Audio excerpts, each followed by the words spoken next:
business owner anyway. Paid email. So with paid emails, you're paying an upfront fee for sales driven to your website from an email source.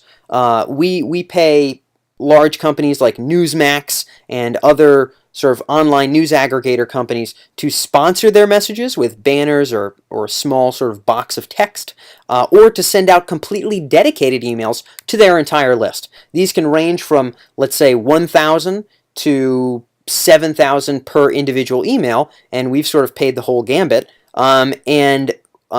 These, again, are one more of the various sources that you can sort of test out. We began doing this once we had some confidence in a consistent CPA from affiliate sources. So again, affiliates didn't require any money down. So we got ourselves a little bit past $100,000 a month with just the affiliate email channel, and at which point we had the profit margins, the discretionary income, and the confidence in our offers to move to paid emails, which did cost money up front, but we were able to bootstrap it all with affiliate, so we didn't need to do the upfront money risk with paid email as a first bet. This requires warm introductions to trustworthy reps. Man, is this important, okay? When I get into paid channels, if you're paying upfront for traffic that you ultimately cannot even come close to making money with until it actually hits your page, there is a chance you're going to get ripped off. And so ensure that this is a company that is reputable. My recommendation is ensure that you get a warm introduction to any company of this kind. If someone who is already spending money with a paid email company or any kind of traffic source like this refers you, then whoever the sales rep is that handles you is much less likely to sort of skin you and to skewer you and to sell you something that won't ultimately have a high return, because it's now going to reflect on the reputation with an existing customer who's been paying them. That is the person who referred you. So anytime we've gone into paid email channels, we've always wanted a warm introduction to an experienced rep who understood the fact that their reputation was on the line with another buyer in addition to us, so that they needed to make sure that they provided us with the best promotional opportunities with the highest likelihood of winning, because if we were ripped off, it would reflect terribly on them. The unfortunate reality is anytime in business, you want to be able to hedge against these risks. In the paid email world, the paid traffic promotion world, often it's sort of there are dark corners there, and even in the corners that aren't dark, you want to have that buffer factor of reputation on the line. And so warm introductions, something I highly advise. We've definitely felt a difference doing that versus not.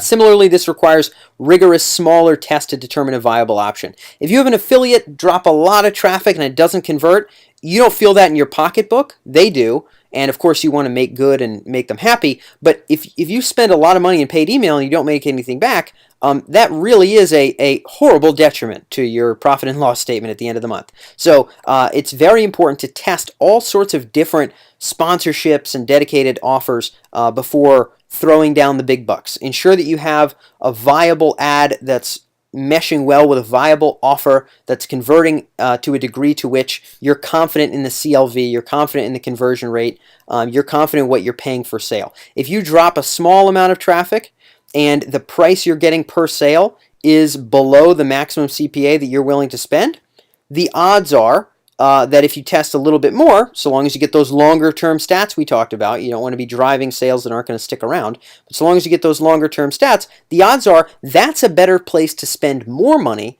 than a cold test. For us, ice cold tests of new offers, new lists, new combinations like that are always small, and if they're promising, then we go big. We shoot bullets before we shoot cannonballs, and when it comes to, spending $20, $30, $40, $60 plus $1,000 a month on emails, which we have in this particular e-commerce company, it's highly recommended that you shoot bullets before cannonballs. So vigorous, smaller testing. Again, one thing to make note on here, your general conversion rate, okay? If your conversion rate from these paid sources is astronomically lower than it is for affiliate sources or other traffic sources, you might want to go elsewhere. Depending on your return on investment, this is usually an early flag to say, man, by golly, this might not be a great traffic source for me. So knowing your general conversion rate will let you know day one, even without knowing your long-term customer lifetime value, day one, is this traffic responding the way other traffic has? If that answer is a big fat no, then you might want to have a little bit more sort of trepidation, if you will, around spending too much more money down that channel until you get a real good idea of your ROI. If you see great conversion rates compared to what you're used to, that's usually a nice sign right from day one that you might have something promising. Lastly here, affiliate social. Once we got a lot of great affiliate relationships, we were able to see a solid return on investment from paid email. We start expanding our relationships with our existing affiliates and going into relationships with new affiliates to do affiliate social cross promotion.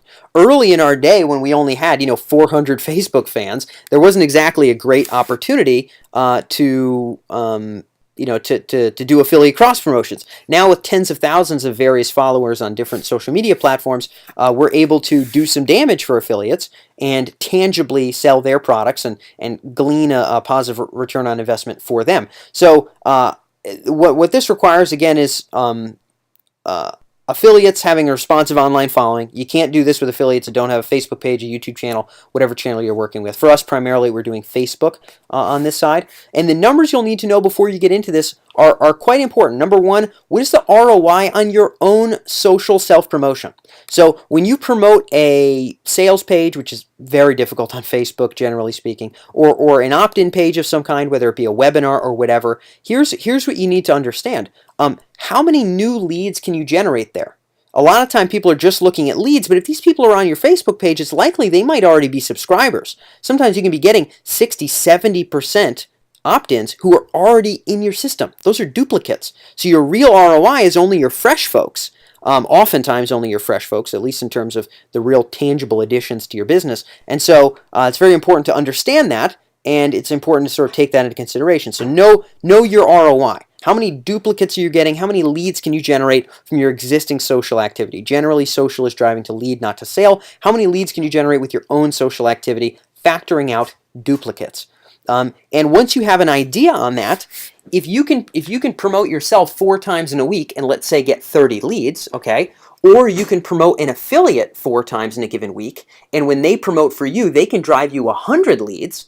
So long as you do some cohort testing and you determine what the long-term customer lifetime value are of those fresh leads, often the novelty factor of being featured somewhere new will get you higher opt-ins on those same pages than the people who have already been on your Facebook page and they've seen similar webinar invites for the last 6 months. Right? That if they haven't opted in yet, you might not get them. But if you find someone else with a similar sized social following, you may very well find that you can get a much higher ROI in terms of lead volume. And if you test your cohort value, you may find that those folks are just as valuable, almost as valuable, or maybe even more valuable than leads you get from your own social following. So again, you can do that with affiliate tracking and things along those lines. So determine your own social ROI once you have a critical mass, and then you can start wheeling and dealing trades with other affiliates. Even big companies like HubSpot do stuff like this, where they'll co-promote different white papers and ebooks and things like that with other software companies, because guess what? Exposure in front of a new audience is often a pretty big deal.